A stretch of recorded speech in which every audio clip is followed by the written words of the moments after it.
નમસ્તે મિત્રો, આપણે બધા જાણીએ છીએ કે ભગવાન શ્રી રામના અનન્ય ભક્તોમાંથી એક ભક્ત હતા માતા સબરી। આપણે બધાએ રામાયણ જોઈ પણ છે અને વાંચી પણ છે, જેમાં ભગવાન શ્રી રામ એમના વનવાસકાળ દરમિયાન સબરીના આશ્રમમાં ગયા અને માતા સબરીના હેઠા બોર પણ ખાધા।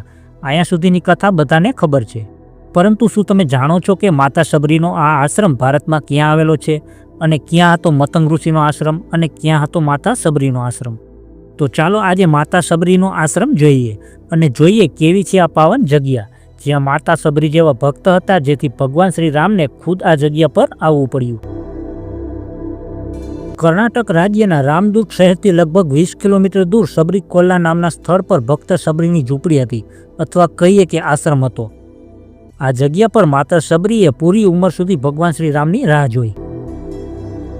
ગ્રેનાઇટ પથ્થરની ઊંચી પહાડીઓની વચ્ચે હજારો વર્ષ જૂનો માતા સબરીનો આશ્રમ છે। આ એ જ જગ્યા છે જ્યાં યુવાવસ્થાથી લઈને વૃદ્ધાવસ્થા સુધી માતા સબરીએ ભગવાન શ્રી રામની વાટ જોઈ। મંદિરની વાત કરીએ તો મંદિરના બહારનું પરિસર ઘણું જ મોટું છે અને અહીંયા ચારે તરફ હરિયાળી અને મોટા મોટા વૃક્ષ જ જોવા મળે છે।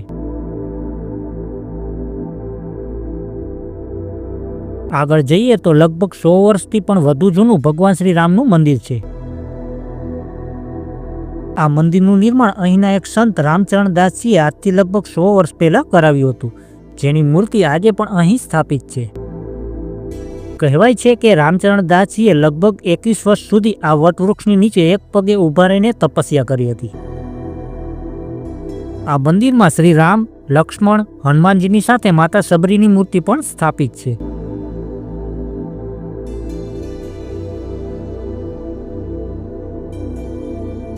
સબરી માતાનું વાસ્તવિક નામ શરમણા હતું, જેમનો જન્મ ભીલ જાતિમાં એક રાજ પરિવારમાં થયો હતો। સબરી બાળપણથી જ મતંગ ઋષિના આશ્રમમાં રહેતા અને ત્યાં જ આશ્રમની સાફ સફાઈની સાથે સાથે ધાર્મિક કાર્ય પણ કરતા।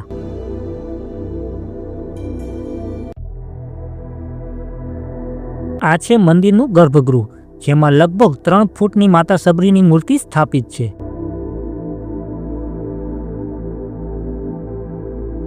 જ્યારે મતંગ ઋષિએ એમના દેહત્યાગ સમયે માતા સબરીને આદેશ આપ્યો કે આ જગ્યા પર ભગવાન શ્રી રામ એક દિવસ એમની ઝૂંપડી પર આવશે, એટલે તમે એમની અહીં જ રાહ જોજો અને એ જ તમારો ઉદ્ધાર કરશે। એમના ગુરુના વચનનું પાલન કરતા સબરીએ વર્ષો સુધી ભગવાન શ્રી રામની વાટ જોઈ અને એક દિવસ માતા સીતાની શોધમાં રામ અને લક્ષ્મણ સબરીની ઝૂંપડી પર આવ્યા। માતા સબરીએ એમનું ખૂબ જ સ્વાગત કર્યું અને ઘણા જ પ્રેમથી ભગવાનને કંદમૂળ અને હેઠા બોર ખવડાવ્યા અને એટલા જ પ્રેમથી ભગવાને આ હેઠા બોર પણ ખાધા। અહીંયાથી જ માતા સબરીએ શ્રી રામને પંપાસુરની પાસે ઋષિમુખ પર્વત સુધી પહોંચવાનો માર્ગ બતાવ્યો અને કહ્યું, ત્યાં તમને વાનરરાજ સુગ્રીવ અને તમારા પ્રિય ભગત હનુમાન મળશે। અને આ જ જગ્યા પર રામજીએ માતા સબરીને ભક્તિનું જ્ઞાન સમજાવ્યું। આ જ્ઞાન મળતા જ માતા સબરી એક જ્યોતિના રૂપમાં એમના ગુરુ પાસે દેવલોક ચાલ્યા ગયા।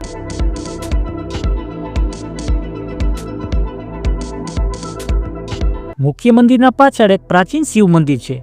આ વિશેષ શિવલિંગની ઊંચાઈ લગભગ 2 ફૂટની છે।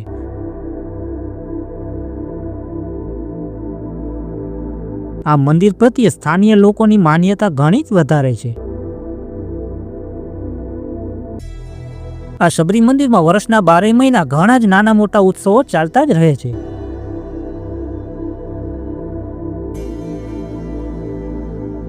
આપણામાંથી ના બરાબર લોકોને આ આશ્રમ વિશે જાણકારી હશે। રામાયણ વિશેની જાણકારી બધાને છે, પણ માતા સબરીનો આશ્રમ ક્યાં છે એ લગભગ ઘણાને નહીં ખબર હોય। આજે આ વિડીયો જોઈને તમે પણ એક વખત આ માતા સબરીના આશ્રમના દર્શન કરવા જરૂર જજો।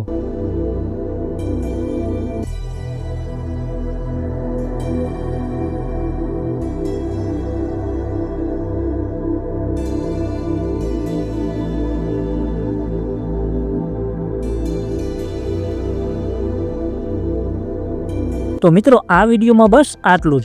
ફરી મળીએ આવા જ એક બીજા વિડીયોમાં।